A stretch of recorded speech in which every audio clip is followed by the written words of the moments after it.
பாலும் தெளிதேனும் பாகும் பருப்பும் இவை நாளும் கடந்துனக்கு நான் தருவேன் கோலம் செய் துங்க கரிமுகத்து தூமணியே நீ எனக்கு சங்கத்தமிழ் மூன்றும் தா.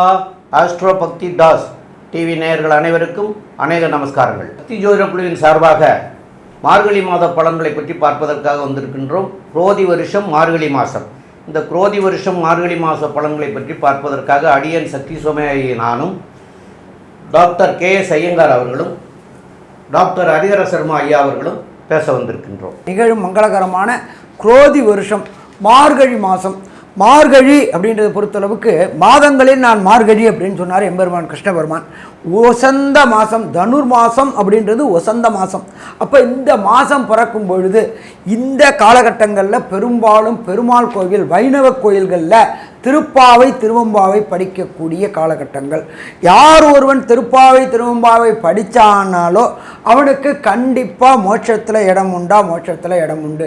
நாம் செய்கின்ற ஒவ்வொரு நல்ல காரியத்திற்கும் ஒவ்வொரு பலன்கள் உண்டு. இந்த தனுர் மாதத்தில் கிட்டத்தட்ட 29 நாள் வருது. இந்த 29 நாளுமே பிரம்ம முகூர்த்த நேரம் அப்படின்றத பொறுத்தளவுக்கு கார்த்தால 4லேருந்து 6 வரலும் பிரம்ம முகூர்த்த நேரம். நம்ம இத்தனை மாதம் தூங்கிட்டு சூரிய உதயமான விட்டு எழுந்துட்டு அத்தனை பேரும் இந்த தனுர் மாதத்தில் பொறுத்தளவுக்கு பிரம்ம முகூர்த்த நேரமான 4 to 6 எழுந்து தலைக்கு ஸ்நானம் பண்ணிவிட்டு திருப்பாவை திருவம்பாவை படித்தோம்னா நமக்கு கண்டிப்பாக மோட்சம் கிடைக்கும். சாமி என்ன சாமி எடுத்த விட்டு மோட்சத்துக்கு போகிறதுக்கு வழியை சொல்கிறீங்களே அப்படின்னா நம்மளுடைய பாவங்கள் குறையக்கூடியது அப்படின்றதான் மோட்சத்துக்கு. நம்மளோட அக்கௌண்ட்டை இங்கேயே கழிச்சாச்சு அப்படின்னு சொன்னாக்க நம்ம பரமபத வாசலுக்கோ மோட்சத்துக்கோ போகலாம். அப்போ இந்த 4 to 6 எழுந்திரிச்சிட்டு நமக்கு திருப்பாவை திருவம்பாவை படிக்க தெரியலனாலும் பரவாயில்ல, பக்கத்தில் உள்ள வைணவ கோயில்களுக்கு போயிட்டு அங்கே பாடுறதை நம்ம காது கொடுத்து கேட்டோம்னாலே பாதி பிரச்சனை சால்வ் ஆகக்கூடியது. அப்போ இந்த மாதங்களில் தனுர் மாதம், தனுர் மாதத்தை ஒரு சில பேர் சொல்லுவாங்க மார்கழி மாதம், அதனால் பீட மாதம், அந்த காலகட்டங்களில் சுபகாரியங்கள் தவிர்க்கணும். அதெல்லாம் கிடையாது. மார்கழி அப்படின்றது இறைவனுக்குள்ள மாதம். நம்ம ஒவ்வொரு மாதமும் நம்மளுடைய முன்னோர்களும் மூத்தோர்களும் ஒவ்வொரு மாதம் ஒவ்வொரு தெய்வத்துக்கும் கொடுக்கப்பட்ட மாதம். அதன்படி வரும்போது இந்த தனுர் மாதம் என்கின்ற மார்கழி மாதம் தெய்வத்துக்குரிய மாதம். தெய்வத்தை வணங்கினோம் அப்படின்னு சொன்னாக்க செய்த பாவங்கள் அத்தனையா அன்னன்னைக்கே கழியக்கூடிய காலகட்டங்கள். சரி, இப்போ இந்த மார்கழி மாதம் பிறக்கிறது எப்போ, முடிகிறது எப்போ அப்படின்றத ஃபஸ்ட்டு பார்ப்போம். 16/12/2024 மார்கழி மாதம் பிறக்குது. மார்கழி மாதம் முடிகிறது அப்படின்றது 13/1/2025 மார்கழி மாதம் முடியுது. அப்போ சற்றேறக்குறைய 29 நாள் இந்த மார்கழி மாதம் இருக்குது. இந்த மார்கழி மாதத்தில் விசேஷமான நாட்கள், அதாவது மிக விசேஷமான நாட்கள் உண்டு, விசேஷமான நாட்கள் உண்டு. அதுபடி பார்க்கும்பொழுது மாதம் பிறக்கிறது தனுர் மாத பூஜை. எப்பொழுதுமே கோயில்களில் பொறுத்தளவுக்கு இந்த தனுர் மாதம் பிறக்கும் பொழுது தனுர் மாத பூஜைகள் 27 நட்சத்திரக்காரங்களுக்கும் செய்யறதுக்கு சொல்லுவாங்க. அவங்க நட்சத்திரத்துக்கு நீங்கள் இருக்கிற இடத்துக்கு பக்கத்தில் உள்ள கோயிலில் உங்களுடைய ஜென்ம நட்சத்திரத்துக்கு தனுர் மாதத்தில் அந்த பூஜை செய்யுங்க. எப்பொழுதுமே இறைவன்கிட்ட சரணாகதி அடையும் போது அவர் நல்ல பாதையை காட்டுவார். அதுக்கு அடுத்தது பார்த்தோம்னா 17/12/2024 வாழ்ந்த கண்ணுக்கு நேர வாழ்ந்த ரமண பகவானுடைய ஜெயந்தி. அவர் அவதரித்த நாள் எத்தனாவது அவதரித்த நாள் அப்படின்னு பார்க்க 145வது ஜெயந்தி விழா. அதுக்கு அடுத்தது பார்த்தோம்னாக்க 18/12/2024 சங்கடகர சதுர்த்தி. சங்கடகர சதுர்த்தி அப்படின்னாக்க நம்மளுடைய சங்கடங்கள் அத்தனையும் விலகக்கூடிய நாட்கள். நமக்கு ஒரு குடும்பத்தில் அடிக்கடி சங்கடங்கள் வந்துட்டுருக்கு அப்படின்னாக்க நாம் வணங்க வேண்டியது எம்பெருமான் விநாயக பெருமானை. அதுவும் வணங்க வேண்டியது சங்கடகர சதுர்த்தி. சங்கடகர சதுர்த்தி அன்னைக்கு எம்பெருமான் விநாயக பெருமானுக்கு பால், பன்னீர், இளநீர் இந்த அபிஷேகங்களுக்கு திரவியங்களை வாங்கி கொடுத்து அபிஷேகங்களை கண்டுட்டு அந்த திரவியங்களை வாங்கி குடிச்சிட்டு வந்தோம் அப்படின்னாக்க நமக்கும் சரி நம் குடும்பத்துக்கும் வரக்கூடிய சங்கடங்கள் அத்தனையும் விலகக்கூடியது சங்கடகர சதுர்த்தி. அதுக்கு அடுத்தது 27/12/2024 காஞ்சி ஸ்ரீ மகாபெரியவர் சந்திரசேகர சரஸ்வதி சுவாமிகளுடைய ஆராதனை நாள் அப்படின்றது ரொம்ப விசேஷமான நாள். அதுக்கு அடுத்தது பார்த்தோம் அப்படின்னாக்க 30/12/2020 தன்னுடைய பலம் என்ன அப்படின்றது தெரியாதம இருந்த ஒரு ஆஞ்சநேயருக்கு அனுமந்த ஜெயந்தி. அனுமந்த ஜெயந்தி அப்படின்றது ஆஞ்சநேயர் அவதரித்த நாள் அப்படின்றது அனுமந்த ஜெயந்தி. அதுக்கு அடுத்தது பார்த்தோம் அப்படின்னாக்க 2/1/2025 ஸ்ரவண விரதம். ஸ்ரவணம் அப்படின்னாக்க திருவோண நட்சத்திரத்துக்கு பேர் ஸ்ரவணம்னு சொல்லுவோம். ஸ்ரவண விரதம் இருக்கக்கூடிய நாள். அதுக்கு அடுத்தது பார்த்தோம்னாக்க 10/1/2025 வைகுண்ட ஏகாதசி, பரமபாத வாசல் என்கின்ற சொர்க்க வாசல் திறக்கக்கூடிய நாள். வருஷத்துக்கு ஒரு ட்ரிப்பு இந்த மார்கழி மாதத்தில் வரக்கூடியது வைகுண்ட ஏகாதசி. அன்னைக்கு காலையில் பொறுத்தளவுக்கு 4 மணிக்கு எழுந்திரிச்சா சொர்க்க வாசல் திறந்து அந்த சொர்க்க வாசலை கண்டுட்டு எம்பெருமானை கண்டு தொழுதுட்டு வந்தோம்னாக்க அந்த ஆண்டு ஆனந்தமான ஆண்டாக இருக்குமா, ஆனந்தமான ஆண்டாக இருக்கும். அதுக்கு அடுத்தது பார்த்தோம் அப்படின்னாக்க 12/1/2025 ஸ்ரீ நடராஜருக்கு அபிஷேகம். இங்கே தமிழ்நாட்டில் மட்டுமில்ல, இந்தியாவில் உள்ள அத்தனை நடராஜருக்கும் அபிஷேகம் பண்ணக்கூடிய நாள். பெரும்பாலும் பார்த்தோம் அப்படின்னாக்க ஈஸ்வரனுக்கு பெரும்பாலும் அவ்வளோ தூரம்லாம் அபிஷேகம் பண்ண மாட்டாங்க. ஒரு சில காலகட்டங்களில் அபிஷேகம் பண்ணுவாங்க. எம்பெருமான் நடராஜர் விக்கிரகத்துக்கு அபிஷேகம் பண்ணக்கூடிய நாள். அதுக்கு அடுத்தது பார்த்தோம்னாக்க 13/1/2025 ஆருத்ரா தரிசனம். ஆருத்ரா அப்படின்னாக்க பஞ்சக்ஷேத்திரம் இருக்கு. அந்த பஞ்சக்ஷேத்திரத்தில் உள்ள ஈஸ்வரனுக்கு ஆருத்ரா தரிசனம் பண்ணுவாங்க. இந்த ஆருத்ரா தரிசனம் அப்படின்ற பொறுத்தளவுக்கு நம்மளுடைய தென் கைலாயம் என்கிற சொல்கின்ற சிதம்பரத்தில் ரொம்ப விசேஷமானது. அந்த திரையை விலக்கி எம்பெருமான ஈஸ்வரனை காக்கட்டக்கூடிய நாள். அப்போ ஈஸ்வரனை பார்த்தாச்சு அப்படின்னாலே அண்டம் பிண்டம் எல்லாத்தையும் பார்க்கக்கூடியவர். அவர் தன்னோட ஒரு காலங்கால அண்டத்தையும் பிண்டத்தையும் அளந்தக்கூடியவர். உலகத்தையே இயக்கக்கூடியவர் எம்பெருமான் ஈசன். அந்த ஈசனுடைய நாள். ஒவ்வொருத்தருக்கும் ஒவ்வொரு நட்சத்திரத்தில் பிறந்தாலும் எம்பெருமான் ஈசனை பொறுத்தளவுக்கு பிறப்பு இறப்பு அற்ற நிலை உள்ளவர். அவருடைய ஆருத்ரா தரிசனம் நாள் அப்படின்றது ரொம்ப ரொம்ப விசேஷம். சாமி, இதை தவிர வேறு ஏதாவது விசேஷம் உண்டா? கண்டிப்பாக உண்டு. ஆங்கில புத்தாண்டான 1/1/2025 அதுதான் ஆங்கில புத்தாண்டு பிறக்குது. இதை தவிர நம்மளை பொறுத்தளவுக்கு இந்த மார்கழி பிறக்கும் போதே போகி பண்டிகை அப்படின்னு சொல்கிறோம். போகி பண்டிகை அப்படின்னா என்னன்னாக்க பழையன கழிதலும் புதியன புகுதலும் தான் போகி பண்டிகை.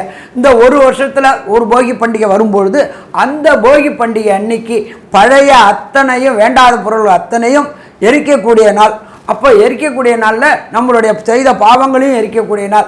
அதுக்கப்புறம் பார்த்தோம்னா பொங்கல் வருது, வரிசையாக வருது. அது தை மாதத்தில் வருது. அப்போ 1/1/2025 இந்த மார்கழி மாதத்திலேயே புது ஆண்டும் பிறக்குது. சரி, இந்த காலகட்டங்களில் என்னென்ன கிரகங்கள் என்னென்ன நிலையில் இருக்குதுன்றதை பார்ப்போமா? ரிஷபராசியில் எம்பெருமான் குரு பகவான் வக்ரகதியில் இருக்கார். அதுக்கு அடுத்தது பார்த்தோம்னா கர்க்கடகத்தில் செவ்வாய் பகவான் நீச்ச நிலையில் இருக்கார். காலபுருஷ தத்துவத்தின்படி 6ஆம் இடமான கன்னியா ராசியில் கேது பகவான் இருக்கார். அதே போல் காலபுருஷ தத்துவத்தின்படி 8ஆம் இடத்துல புத பகவான் இருக்கார். அதுக்கு அடுத்தது பார்த்தோம்னா மார்கழி மாதம் பிறக்குது அப்படின்னா தனுர் மாதம். தனுர் மாதத்திலேயே சூரிய பகவான் இருக்கார். அதுக்கு அடுத்தது மகரத்தில் சுக்கிர பகவானும் கும்பத்தில் சனி பகவான் வக்ர நிவர்த்தி அடைஞ்சிருக்கார். காலபுருஷ தத்துவத்தின்படி 12ஆம் இடமான மீனத்தில் ராகு பகவான் கோதண்ட ராகுவா இருக்கக்கூடிய இந்த காலகட்டங்களில் இந்த மார்கழி மாதம் பிறக்குது. அப்போ இந்த மார்கழி மாதத்தில் ஒவ்வொரு ராசிக்கும் என்னென்ன நற்பலன்கள் என்னென்ன கடுபலன்கள்ன்றதை பார்ப்போமா? மேஷம், அஸ்வனி, பரணி, கிருத்திகை இந்த 3 நட்சத்திரம் 9 பாதங்களை கொண்ட ராசி. ராசியின் அதிபதின்னு சொல்லக்கூடியவர் செவ்வாய் பகவான். செவ்வாய் பகவான் பார்த்தாலேயானால் ஒரு பெரிய ஏற்றம் என்னென்னா 4ஆம் இடத்தில் நீச்சம் பெற்றிருக்கார். என்ன சார் இது நீச்சம் பெற்றது என்ன ஏற்றம்னா நீச்சமாய் வக்கரகதி அடைகிறார். இதன் மூலியமாக பார்த்தோம்னா புதிய வீடு மனை வாங்கக்கூடிய பாக்கியம் நிச்சயமாக உண்டு. உடல் நலத்தில் நல்ல ஏற்றம் இருக்கும். எடுத்த காரியங்கள் நடைபெறும். தாயின் வழியில் சொத்து வரும். தாயின் உடல்நிலையில் நல்ல ஒரு ஏற்றம் இருக்கக்கூடிய காலகட்டம். படிக்கக்கூடிய மாணவ மாணவியர்கள் பெரிய ஏற்றம் கிடைக்கக்கூடிய காலகட்டமாக அமையும். இந்த மாதம் பார்த்தாலேயானால் அதாவது மார்கழி மாதம் பொதுவாகவே சொல்லும் பொழுது நாங்கள் சௌரமான மாதங்களை கடைபிடிச்சு தான் நம்ம பண்ணுறோம். சூரியன் ஒரு ராசியிலிருந்து அடுத்த ராசியில் போகிறத சௌரமான மாதங்கள் அப்படின்னு சொல்கிறோம். தனுசு மாதம் ஆரம்பிக்கும் பொழுது சூரியன் வரும்பொழுது சௌரமான மாதமான மார்கழி மாதம் குரோதி வருஷம் ஆரம்பிக்கிறது. இதில் 15 நாள் ஆன உடனே பார்த்தாலேயானால் சுக்கிரன் கும்பத்துக்கும் புதன் சூரியனோடு சேர்ந்து தனுசுலியும் வரார். அதனால் பார்த்தாலேயானால் பெரிய ஏற்றம் கிடைக்கக்கூடிய காலகட்டமாக அமைய போகிறது. ஏன்னா குருவினுடைய வீட்டில் போய் புதன் போய் இருக்க போகிறார். சூரியனை பொறுத்தவரையிலும் பார்த்தாலேயானால் 9ஆம் இடத்துல போய் இருக்கிறது ரொம்ப விசேஷம். இருந்தாலும் தந்தையின் உடல்நிலையில் சற்று பின்னடைவு ஏற்படக்கூடிய வாய்ப்புகள் உண்டு. இந்த மாதத்தில் பார்த்தாலேயானால் படிக்கக்கூடிய மாணவர்கள் படிக்கிறதுல மாணவர்கள் வெளிநாடு போகணுன்னு பார்த்துட்டு இருந்தால் கண்டிப்பாக வெளிநாடு போகக்கூடிய வாய்ப்பு உண்டு. ஏன்னா 6ஆம் அதிபதி 3ஆம் அதிபதியின் முயற்சி ஸ்தான அதிபதியும் போட்டியில் இருக்கக்கூடிய அதிபதியும் பார்த்தேன்னா 9ஆம் இடத்துல போய் இருக்கிறதுனால வெளிநாடு போய் இருக்கக்கூடிய யோகமும் வெளிநாட்டில் போய் படிக்கக்கூடிய யோகமும் நிச்சயமாக வரக்கூடிய காலகட்டம். அதோட பார்த்தீங்கன்னா இந்த மாதத்தில் பாதி மாதத்துக்கு அப்புறம் வந்து சனி சுக்கிரன் 2 பேரும் சேர்ந்து இருக்கக்கூடிய காலகட்டம். அதனால் சுக்கிரனுக்கும் சனி நல்லபடியாக போகும். ஏன்னா 2 பேரும் ஒரே அணியில் இருக்கக்கூடியவர்கள். அதனால் சனி சுக்கிரன் அப்படின்னு சொல்லக்கூடியது நல்ல ஒரு ஏற்றம். இதன் மூலியமாக பார்த்தீங்கன்னா கலைத்துறையில் இருக்கிறவங்க, அதை தவிர வந்து கார்மெண்ட் இண்டஸ்ட்ரியில் இருக்கிறவங்க, அதை தவிர வந்து வெண்ணிற ஆடை அந்த மாதிரியான விஷயங்கள் பண்ணுறவங்க, அதாவது வெள்ளை கலர் இது நூல் அந்த மாதிரியான விஷயங்கள் வியாபாரம் பண்ணுறவங்க, பால் பதனிடும் வியாபாரம் பண்ணுறவங்க, இவங்களுக்கெல்லாம் வந்து சனி சுக்கிரனுடைய சேர்க்கை ஒரு பெரிய ஏற்றத்தை கொடுக்கும். ஐஸ்கிரீம் வியாபாரம், அதை தவிர வந்து பால் பதனிடக்கூடிய பன்னீர், இந்த கோவா இந்த மாதிரியான விஷயங்கள் இதெல்லாம் பார்த்தாலேயானால் பெரிய ஏற்றத்தை கொடுக்கக்கூடிய காலகட்டமாக அமைய போகிறது. இரும்பு தொழிலில் இருக்கிறவங்க, இரும்பு சம்பந்தப்பட்ட தொழில், நெருப்பு சம்பந்தப்பட்ட தொழிலில் இருக்கிறவங்களுக்கு பெரிய ஏற்றம் இருக்கும். ரியல் எஸ்டேட்டில் திடீர் ஜாக்பாட் அடிக்கும். ஏன்னா 4ஆம் இடத்துல வந்து செவ்வாய் பகவான் வக்ரகதியில் இருக்கிறதும், நீச்சப்பட்டு இருந்தாலும் வக்ரகதியில் இருக்கிறது பெரிய ஏற்றத்தை கொடுக்கும், திடீர் யோகத்தை கொடுக்கும். 8ஆம் அதிபதி 4ஆம் இடத்துல வக்ரம் அடைஞ்சு நீச்சம் பெறுறது பெரிய விசேஷத்தை கொடுக்கக்கூடிய காலகட்டம். இந்த மாதம் பார்த்தலையானால் உங்களுக்கு ஒரு பெரிய ஏற்றம் கிடைக்கக்கூடிய மாதமாக அமைய போகிறது. அதுவும் வந்து பணவரவிற்கு பஞ்சம் இருக்காது, தொழிலில் பெரிய ஏற்றம் கிடைக்கக்கூடிய காலகட்டம். முதல் 15 நாள் பார்த்தாலேயானால் இந்த செவ்வாய் சுக்கிரன் வேறு பார்க்குறார். அதனால் வந்து நல்ல ஒரு ஏற்றம் இருக்கக்கூடிய காலகட்டமாகவே அமையும். உடல் நிலையில் நல்ல ஒரு ஏற்றம் இருக்கும், பணவரவிற்கு பஞ்சம் இருக்காது. நினைத்த காரியங்கள் நினைத்த இடத்தில் நினைத்த நேரத்தில் நடைபெறக்கூடிய வாய்ப்புகள் நிச்சயமாக உண்டு. ராசிக்கு 2ஆம் இடத்துல இருக்கக்கூடிய குரு பகவான் வக்ர நிலையில் இருந்தாலும் பெரிய ஏற்றத்தை கொடுப்பார். பேச்சில் நல்ல ஒரு இனிமையை கொடுப்பார். பணவரவிற்கு பஞ்சம் இருக்காது. குடும்பத்தில் நல்ல ஒரு சந்தோஷம் இருக்கக்கூடிய காலகட்டமாக அமையும். இந்த மாதத்தில் பார்த்தீங்கன்னா குரு சுக்கிரனுடைய சேர்வையும் சூரியன் புதனுடைய சேர்க்கையும் எந்த ஒரு மாற்றத்தை இந்த மேஷராசிக்காரர்களுக்கு கொடுக்கும் அப்படின்றத நம்ம ஐயா ஹரிஹர கிட்ட கேட்போம். ஐயா நல்லா அற்புதமாக சொன்னீங்க. மேஷத்துக்கு பொறுத்தளவுக்கு 12ஆம் இடமான அயனசயன போகஸ்தானத்தில் ராகு பகவான் இருக்கிறார். ராகு பகவான் கோதண்ட ராகுவாக இருக்கிறதுனால மேஷராசியை சேர்ந்த அன்பர்கள் உயர் கல்விக்காக வெளியூர் வெளிமாநிலம் வெளிநாடு போகணும்னு முயற்சி எடுத்தவா அத்தனை பேருக்கும் இந்த காலகட்டங்களில் வெளிநாடு போகக்கூடிய அதற்குண்டான visa, PR, citizenship, green card அத்தனையும் கிடைக்கக்கூடிய அத்தனையும் கலக்கக்கூடிய காலகட்டங்கள். இதை தவிர பார்த்தோம் அப்படின்னாக்க 2ஆம் இடமான வாக்கு தன குடும்பஸ்தானத்தில் இருக்கின்ற குரு பகவான் திருமண தடைகள், கடந்த காலகட்டங்களில் ஏற்பட்டுக்கிட்டு இருந்த திருமண தடைகளை விளக்கக்கூடிய காலகட்டங்கள். நீண்ட நாளாக மேஷராசியை சேர்ந்த நண்பர்களுக்கு திருமணம் தடையும் தாமதம் ஏற்பட்டு இருந்துச்சு. அவங்களுக்கு திருமணம் தடை தாமதம் விலகக்கூடிய காலகட்டங்கள். இதை தவிர கொடுத்த வாக்கை காப்பாற்றக்கூடிய காலகட்டங்கள். இதை தவிர பார்த்தோம் அப்படின்னாக்க பிரகஸ்பதியாக குரு பகவானுடைய 9ஆம் பார்வையாக விசேஷ பார்வையாக சுக்கிரனை பார்க்குறார். சுக்கிரனை பார்க்கும்போது இந்த ஜோதிட இந்த சாஸ்திரத்தை பொறுத்தளவுக்கு சுக்கிரனை நம்ம வந்து கலத்திரத்துக்கு உண்டான காரகன்னு சொல்கிறோம். கலத்திரத்துக்கு உண்டான காரகன் சுக்கிரனை குரு பகவான் பிரகஸ்பதி பார்க்கும்பொழுது திருமணத்துக்கு உண்டான அத்தனை தடைகளும் தாமதங்களும் விலகி திருமண தடை தாமதம் விலகக்கூடிய காலகட்டங்கள். இதை தவிர பார்த்தோம்னா கல்விக்காரகனான புத பகவானை சற்றேறக்கூடிய ஒரு 15 நாள் பார்க்குறார். அவர் 1/1/2025 அவர் மாறக்கூடியது தன்னூரில். யாரோட வீட்டுக்கு மாறார் அப்படின்னா குருவோட வீட்டுக்கு மாறார்.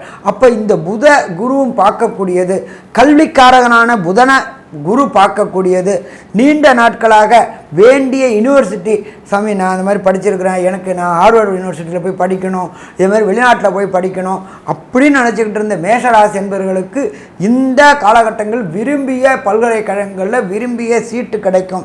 சரி, அடுத்தது தனக்காரனான குரு 2ஆம் இடத்துல இருக்கார். அப்போ கேட்ட இடத்துல பணம் கிடைக்கக்கூடிய வாய்ப்புகள் உண்டு. கிடைச்ச இடத்துல விரும்பிய பல்கலைக்கழகத்தில் படிக்கக்கூடிய வாய்ப்புகள் உண்டு. அதற்குண்டான பொருளாதார தடைகளும் தாமதங்களும் விலகக்கூடிய வாய்ப்புகள் உண்டு. அப்போ மேஷராசி என்பவர்களுக்கு பொறுத்தளவுக்கு இந்த காலகட்டங்கள் மிக சிறப்பாக இருக்குது.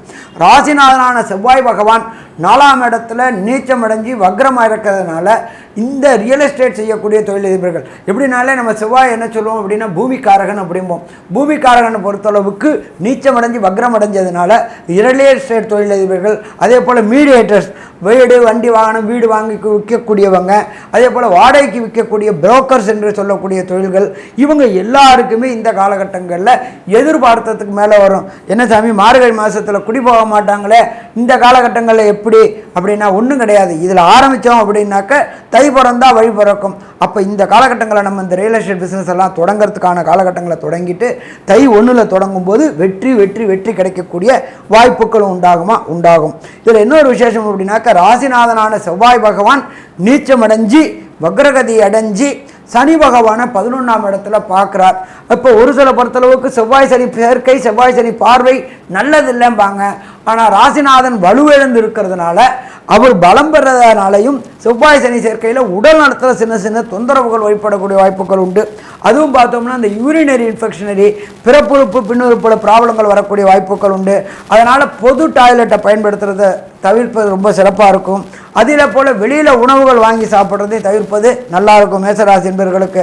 ஸோ மொத்தத்தில் பார்த்தோம் அப்படின்னாக்க மேசராசி என்பவர்களுக்கு இந்த மார்கழி மாதம் ஆனந்தமான மாதம்னு சொல்லாமல் ஆனந்தமான மாதம்னு சொல்லலாம்.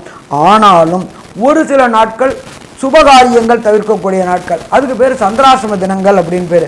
அந்த சந்திராசிரம தினங்கள் என்னென்னைக்கு அப்படின்றத பற்றி நம்மளோட ஐயா விரிவாகவும் விளக்கமாகவும் சொல்லுவாங்க. அதை தவிர இந்த மார்கழி மாதத்தில் எந்த கடவுளை வணங்கினா வரக்கூடிய பிரச்சனையும் வந்த பிரச்சனையும் விலகும் என்பதை ஐயா பயிலுவாங்க. ரொம்ப அற்புதமாக தெளிவாக சொன்னீங்க ஐயா 2 பேருமே. இப்போது இந்த மார்கழி மாதத்திலரை தவிர்க்க வேண்டிய நாட்கள் அப்படின்னு சொல்லக்கூடிய நாட்கள் சந்திராஷ்டம தினங்கள் அப்படின்னு சொல்லக்கூடிய நாட்கள் 27/12/2024 வெள்ளிக்கிழமை பகல் 2 மணி 1 நிமிஷத்துக்கு ஆரம்பமாகுது. 28ஆம் தேதி ஃபுல்லாக இருக்குது. 29/12/2024 ஞாயிற்றுக்கிழமை இரவு 11:46 வரைக்கும் இருக்குது. அப்போ இரவு 11:46 வரைக்கும் இதுக்கு செய்யக்கூடாத காரியங்கள் அப்படின்னா தவிர்க்க வேண்டிய காரியங்கள் அப்படிங்கிறத பிரயாணங்களை அவசியம் தவிர்க்கணும். அதே போல் புதிய முயற்சிகள் எதுவும் செய்ய வேண்டாம். ரொட்டீனாக உள்ள ஒர்க்குகளை செய்யலாம். புதிய முயற்சிகள் எதுவும் செய்ய வேண்டாம். பயணங்கள் செய்ய வேண்டாம். இது 2ஐயும் தவிர்க்கிறது மிக மிக நல்லது. இப்போ உங்களுடைய ராசிக்கு 6ஆம் இடத்துல ரோகம் ரணம் சத்துருஸ்தானம் சொல்லக்கூடிய இடத்துல கேது பகவான் இருக்கிறதுனால உங்களுடைய உடல்நிலையில் கொஞ்சம் சிரமங்கள் இருக்கிறதுக்கு வாய்ப்புகள் உண்டு. உடல்நிலை தொல்லைகள் தர்றதுக்கு வாய்ப்புகள் உண்டு. அதனால் டெய்லி விநாயகரை போய் வணங்குறது நல்லது, ஆஞ்சநேயரை வணங்குறது நல்லது. இதுகளை பண்ணலாம். இது போக இந்த மாதம் தனுர் மாதமாக இருக்கிறதுனால ஏதாவது ஆலயங்களுக்கு காலையில் 4 to 6 போய் தரிசனம் பண்ணிட்டு வர்றது மிக மிக சிறப்பாக இருக்கும். மேலும் உள்ள விவரங்களை பற்றி நம்முடைய ஐயங்கார் அவங்க சொல்லுவாங்க. ஐயா, மேஷராசியை பொறுத்தவரையிலும் குரோதி வருஷம் மார்கழி மாதம் பெரிய ஏற்றமான மாதம். ராசிக்கு 2ஆம் இடத்தில் 9ஆம் அதிபதி இருக்கிறதும் 5ஆம் அதிபதினு சொல்லக்கூடிய சூரியன் 9ஆம் இடத்தில் இருக்கிறது பெரிய விசேஷம். உங்களுக்கு குழந்தை பிராப்தி ஏற்படும். அதை தவிர பார்த்தீங்கன்னா புதிய பாக்கியங்கள் வரும். வெளிநாடு போய் வரக்கூடிய வாய்ப்புகள் உண்டு. தந்தையின் உடல்நிலை சற்று பின்னடைவு இருந்தாலும் பெரிய பேரிழப்பு இருக்கக்கூடிய வாய்ப்புகள் நிச்சயமாக இல்லை. திடீர் பணவரவு வரும். வெளிநாடு போய் படிக்கக்கூடிய யோகம் வரும். வெளிநாடுக்கு போய் புதிய வேலை அமையக்கூடிய வாய்ப்புகள் நிச்சயமாக உண்டு. சுக்கிரனும் சனியும் சேர்ந்திருக்கக்கூடிய காலகட்டத்தில் நிச்சயமாக உங்களுக்கு திருமண யோகம் வரக்கூடிய வாய்ப்புகள் நிச்சயமாக இருக்கும். சனி பகவான் சிறு சிறு தடைகளை கொடுப்பார். தொழிலில் பெரிய ஏற்றத்தை கொடுக்கும். ஏன்னா பார்ட்னர்ஷிப் தொழிலில் அதுவும் சப்தமாதிபதினு சொல்லக்கூடிய சுக்கிரன் 11ஆம் இடத்துல இருக்கிறதுனால அதீதமாக பணம் வரக்கூடிய லாபம் வரக்கூடிய காலகட்டமாக அமைய போகிறது. உங்களுடைய தொழிலில் பெரிய ஏற்றம், வியாபாரத்தில் பெரிய மேன்மை அடையக்கூடிய வாய்ப்பு, படிக்கக்கூடிய மாணவர்களுக்கு நல்ல ஒரு ஏற்றம், வெளிநாடு போய் படிக்கக்கூடிய வாய்ப்புகள் கிடைக்கும். குடும்பத்தில் நல்ல மகிழ்ச்சியான சூழ்நிலை. அதை தவிர பண வரவிற்கு பஞ்சம் இருக்காது. உடல்நிலையில் நிச்சயமான ஏற்றம் இருக்கும். உங்களுடைய சிந்தனைகள் எல்லாமே வெற்றி பெறக்கூடிய மாதமாக இந்த மார்கழி மாதம் அமைய போகிறது அப்படின்னு இந்த சக்தி ஜோதிட குழு சொல்லுது. நன்றி, நமஸ்காரம்.